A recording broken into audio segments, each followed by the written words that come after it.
सबसे पहले आपको खबर दे रहे हैं कि सिक्योरिटी फोर्सेस ने शुमाली वज़ीरिस्तान के इलाके हसन खेल में खुफिया इतला पर कार्रवाई करते हुए 12 ख्वारिज को जहन्नुम वासिल कर दिया है। मुल्क दुश्मनों से लड़ते हुए लांस नाइक मोहम्मद इब्राहिम जामे शहादत नोश कर गए हैं। सिक्योरिटी फोर्सेस मुल्क दुश्मन अनासिर के खिलाफ बरसरे पैकार बड़े ऑपरेशन में 12 ख्वारिज को जहन्नुम वासिल कर दिया गया। ISPR के मुताबिक कार्रवाई शुमाली वज़ीरिस्तान के इलाके हसन खेल में की गई।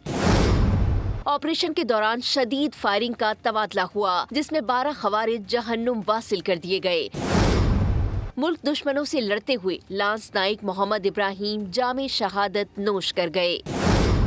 हलाक दहशतगर्दों के कब्जे से असला और गोला बारूद बरामद कर लिया गया। ISPR के मुताबिक पाकिस्तान की सिक्योरिटी फोर्सेस दहशतगर्दी की लानत को जड़ से उखाड़ने के लिए पुरअज़्म है। हमारे बहादुर सिपाहियों की ऐसी कुर्बानियां हमारे अज़्म को मजीद मजबूत करती हैं।